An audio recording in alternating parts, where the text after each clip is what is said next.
How's it going, guys? We're back out in the garage. Just did a couple of things on the mini bike at work tonight. I'm just going to straighten up and do some yard work. Basically, one of the things is I'm taking out the 1/4-inch pipe plug. And we're putting a flush mounted one in there. Not really worried about changing oil on these units just yet. So when everything's done being knocked up, I am going to reseal these units 100%. So that'll be a new head gasket, new side cover gasket, and probably new seals. So this is what we're putting in. Got 3 of them. One unit, that unit there has 2 plugs. This unit has 1 plug. So I'm going to put these in, tighten them up, and call it good for now. Now I can set these engines up however I want. The plug is at what's heading. That'll be much closer up front. That's not hitting there, and I never had really a problem in the back. Well, I would have before if I moved the wheel. So I'm going to straighten up a little bit here and show you what I did. Okay, basically what I did today was I took off that triangular plate in front, the seat thing, and the seat strap. Okay. This tapered up a hair bit too much now that I was raising up the wheel. So basically what I did was I spread the frame and installed the bar right up here.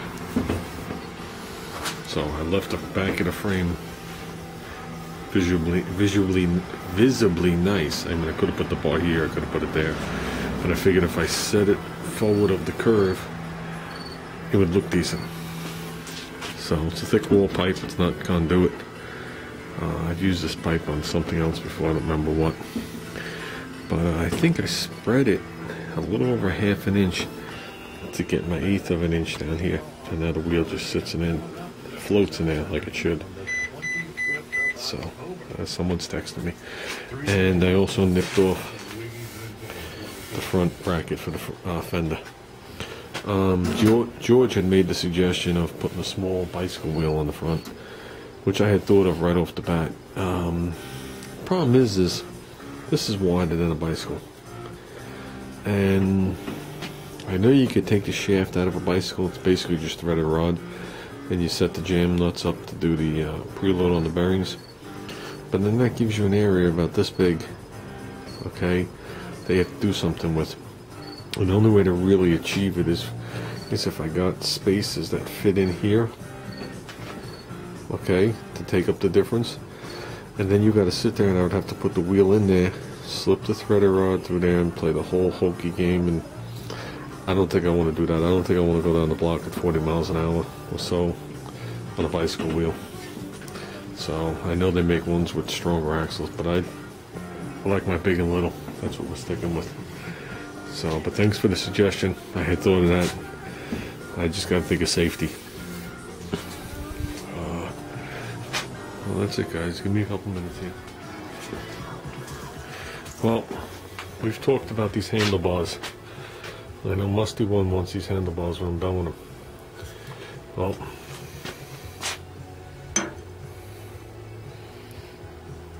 almost identical. The difference is the tube diameter.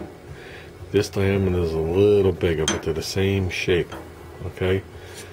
The reason I'm showing you these is I'm putting these on the bike, and I'm pulling these off for a cause. So when I'm done with the bike, these are the ones I'll send you. Nothing wrong, it's not dented.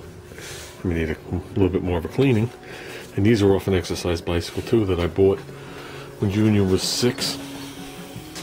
We bought it for the speedometer. I paid $5 for the exercise bicycle, which is $5 more than I paid for this one. The reason I need these is you're looking at my intake manifolds.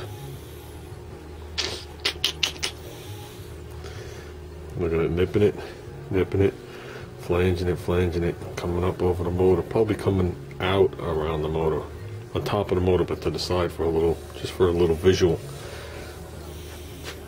So the other ones, the diameter's too big for me to do it. I'd use them, and these bends are a hair bit tighter. Don't mean they're not going to be shortened anywhere in here, but this should do what I have to do.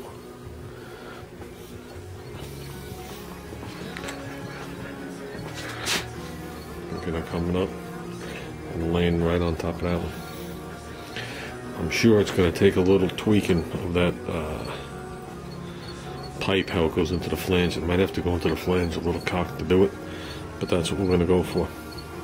So I'd love to have the carburetor sitting right up top of here and then the other one on top of here. I could put air filters on them and run, because it's steel, I could use the actual bracket setup that you use for my mini bike, my son's mini bike. Neither one of them we can get to with the little hinge and pivot. Feeds it with a little rod. We are going to go with the Tecumseh carburetors, I think. Notice I said I think. So if that doesn't work, we had a original plan A that I won't reveal because I don't know if I'm doing it. The other one will definitely work. So I figure with this, I'll make up my flanges. And what I'm going to do is, when I make the hole in the flange, I'm going to step it up a little bit, okay, on the motor side. So when this sits in there tight, I'll have an air gap, and I'll slip this thing through so it overhangs. I'll weld it around, then I'll machine it flush. And that'll allow me to weld, okay, and machine it all off and still have weld there. Rather than just have the edge stick through and try and weld it, it'll just burn it all off. This will be burned into a heat sink. Then I'll nip it and machine it. So that's an upcoming project. So I think there's always something to look forward to in my garage. So well, that's it, guys. I like these hand grips though, except the fact that they're dirty. I like them. They got no finger thingies. The other ones have finger things. So okay, guys, let's see what we got. Looks like it could be the cover. Definitely isn't my sprocket. I don't know what that sprocket is. I don't think that sprocket's ever come. So hopefully this thing isn't crushed. And it just has small dings and dents. Sorry.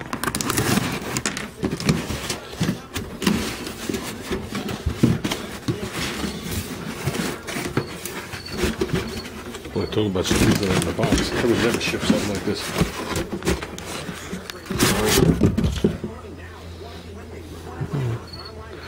There's a couple of things on it. One across there.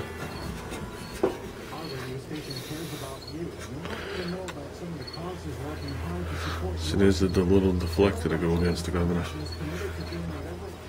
Got a good handle on it. Boom. It works. So I